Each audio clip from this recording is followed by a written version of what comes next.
This video was brought to you by Markus Bil, Elbilmek, ABRP, Steurenberg, Kempower and Bilkomponenter. Yo, what's up? We're now in front of the house getting ready for a range test with Mercedes EQB this time. So I returned the EQA and now we downgrade to EQB, and actually next week we're going to downgrade even further to EQA. Well, that's going to be EQA 250 Plus with some upgrades, but this car supposedly does not have the upgrade. I already tried EQB before. That was EQB 350. This is EQB 300. So yeah, I'm not sure why I even borrowed this. Mercedes, they asked me, hey, do you want to try this? And I was like, okay, let's try it. So it's also the 7-seater. I can show you. Well, actually, I have to go in the back, but yeah. So, you know, let me see. We have motorized lift gate. We are plugged in right now. Oh yeah, look at that. Millennium Falcon is looking nice and shiny. But actually, I have some bad news about Millennium Falcon. Is that Markus needs to sell him. Well, I'll come back to that in another video. But yeah, so you see, we have 7 seats. If you look beneath here, you see the 3rd seat row. So yeah, I just keep it like this. Wait, is that gonna cause any problems? The carpet is a bit off now. I think it's fine. So yeah, you know that EQB is actually a very common taxi in Oslo area. This is new. I don't know if you hear that spaceship sound. I wonder if I can turn it off. Yeah, so I had it parked in the garage overnight, and then when I pulled it out, it dropped to 99%. So, well, since it doesn't take too long to get back to 100%, we'll wait another 7 minutes. I want to also remeasure. Do we actually get 65 kilowatt hour I'm supposed to get from the previous result? So yeah, anyway, I also tried car scanner, by the way. I have the car scanner, I have the phone here. It has some experimental profile. It didn't, wait, shit, oops. It didn't really work. So wait, is the thing off now? What? Oh, okay, whatever. But another thing I'll also mention is that, yeah, in the past you heard that I had somewhat bad sound.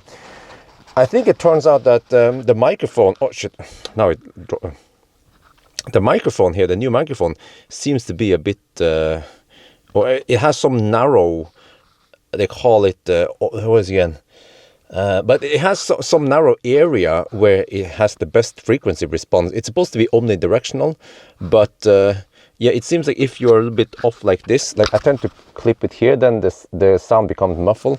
But at least if I try to hold it towards me, then it should be better. So let's see how this goes then. Well, let's check the weight. Front axle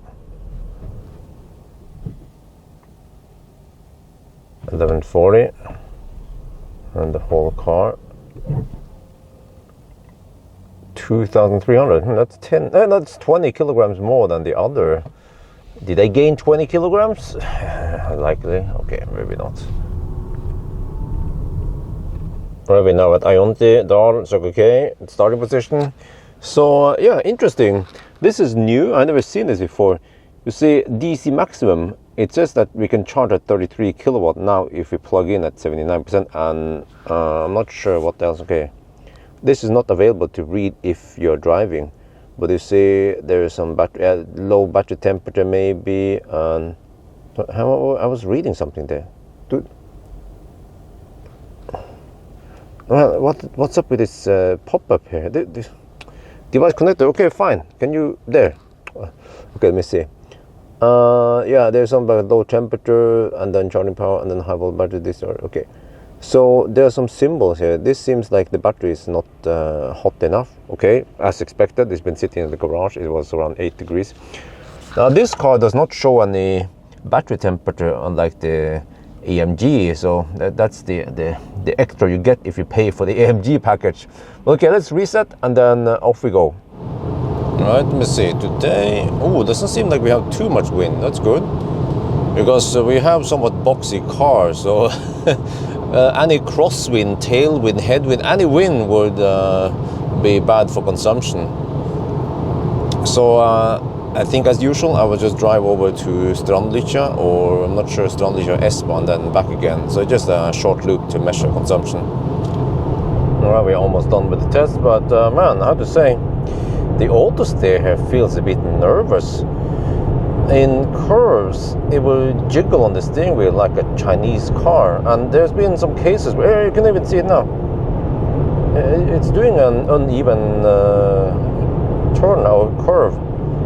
There was one time I was driving, and then suddenly the car just decided to pull hard on the steering wheel. I had to counteract. Of course, I had the hand on the steering wheel, so that was really weird. Never ever experienced that with a Mercedes before. And also, this is weird because in the EQE, the auto steer is super smooth. Same with the EQS. And then why is the EQB different? I would expect them to use the same system. Maybe there are two different student groups who made different systems. Yeah. Well, yeah. So I have to cruise 125 on the speedo, and we have 7.5 degrees Celsius outside. Consumption is 259. Actually, not the worst I've seen, but the temperature is getting better. So compared to when it was 0 degrees or -5 degrees previously with wet road with other cars, then of course we will have worse condition. I mean, worse consumption previously. All right, result from the 120 test: 253 watt-hour per kilometer. And the other test was 275, but it was colder. So all right, let's do the 90 test then. Alright, and this time we have to cruise at the 94 kilometers per hour. So, you know, compared to the previous EQE I tried, everything here just looks smaller. The instrument cluster is smaller, the font here is smaller, the head-up display is way smaller. It's freaking tiny compared to the EQE, and also the screen here. Wow, okay, that was the hyper screen, but still, the standard screen in the EQE, EQS is also nice and big. But here, you just get these huge air vents instead. I think nowadays you can get a bigger screen without the cost going bananas. So yeah, it's a small minus. I feel like this car might be a bit conventional, but maybe that's why taxi drivers like them, because taxi drivers are quite conventional, unlike Uber drivers. But okay, anyway, so, but even if this is the poor man's Mercedes, you still have navigation with estimation. You see, it estimates that at arrival you will have 21%. So yeah, at least they're not cheaping out on nice alien technology features. We just turn around and now we're heading back again. And so far the consumption is 170 watt-hour per kilometer. Not too bad for a boxy car. So yeah, on the way back now we will have headwind, so I guess we'll end up with around 185 watt-hour per kilometer. And 28%, yeah, it seems like we should be able to make it. When I navigated, the car kept telling me that I couldn't make it and it wanted to add charging stops, so I just remove it. I stopped the navigation in case it would preheat the battery. We don't want that to interfere with the consumption test.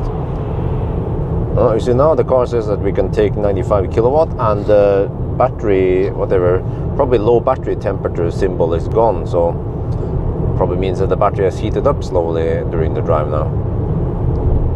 We are almost done with the test now, so we are down to 4%. We have 10 kilometers range left and 45% power limit. So yeah, now the car says we will arrive. I mean, once we arrive, we can get 98 kilowatt. But okay, we have to go uphill. Oh, I hope we can maintain the speed uphill. Let me see, how much power do we need? 20% power. It's gonna be alright, right? It's a German car. It will not shut down with 3% left. Okay, we are in the middle of the uphill now. I don't know how steep it is, but we can maintain the speed at least. We're gonna go close now to 0%. Oh, okay, we're fine, I hope. Well, actually, it ain't over yet. Still have to drive a few more kilometers before we are at Ioniq.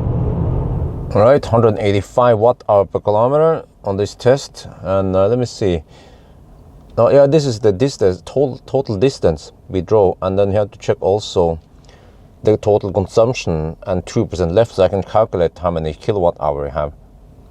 Okay, we get 101 kilowatt. The car claimed 97 kilowatt, so slightly more than claim, but yeah, this is a 60,000 euro car, and in 2024 we get 102 kilowatt, whereas all the other cars, they are pumping in 150 or more, actually 150 to 200 kilowatt. Well. So this is a bit unusual. I'm gonna do the sound test while stationary, and the first time with stereo recording. So you have one DJI mic there and one there. And okay, let's just start the test then.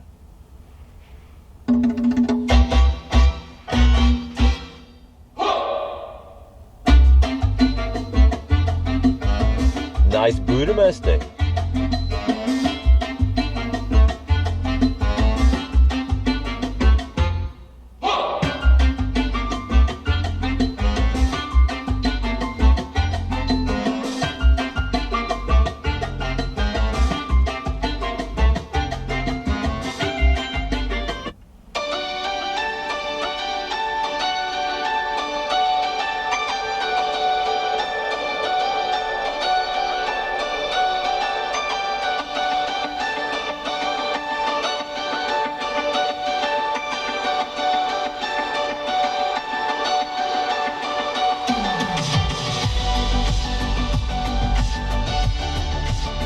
I like the bass, deep,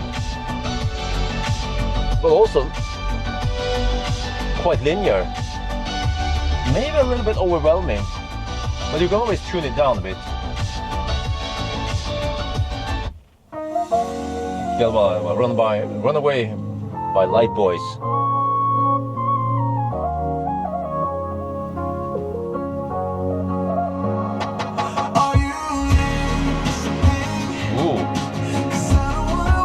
That's deep bass.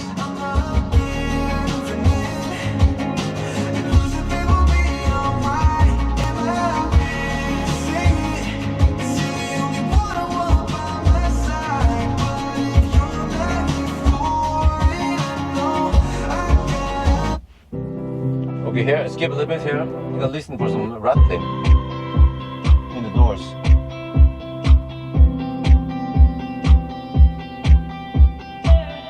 Maybe a little bit of rattling. Okay, last.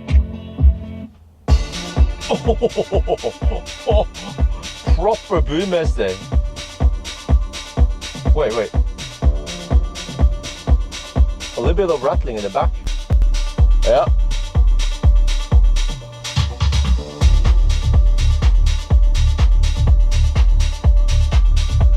Okay, skip a bit.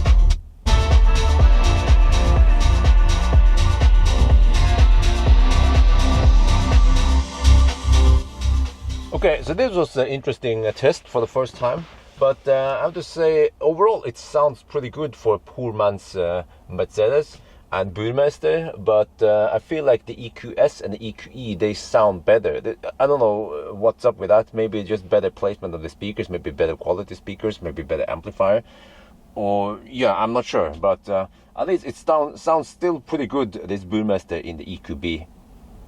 Oh, but okay, it doesn't hit the high peak power, but at least it has a nice and flat charging curve. It's super flat all the way to 75%. Okay, anyway, so based on the test today, you see that we actually have lower consumption than the EQB 350. So that could be because we have better weather today, or it could be because the EQB 350 is less efficient, it's more powerful than this 300. I'm not sure what kind of motor configuration they have. If they just have the same motors and then they just software limit the power, or if there's actually a physical smaller but more efficient motor. So I haven't done my homework there, sorry, but at least I just do the test. But yeah, so 358 kilometers of winter range. Yeah, and nowadays I also test to see if it qualifies for going to Hemsedal, but for the Hemsedal trip it needs to have at least 400 and, well, I'd say around 450 kilometers of range in whatever condition we have now.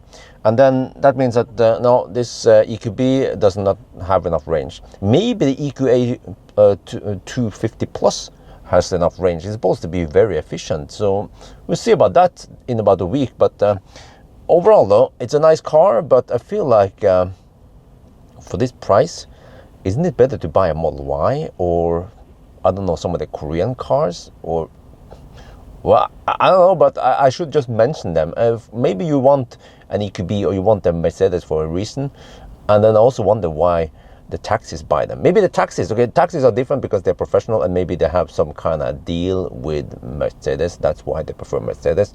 I'm not sure. Maybe you guys can tell me. Anyway, I think that's going to be it for now. I hope you guys enjoyed this video. As always, thank you for watching and talk to you later.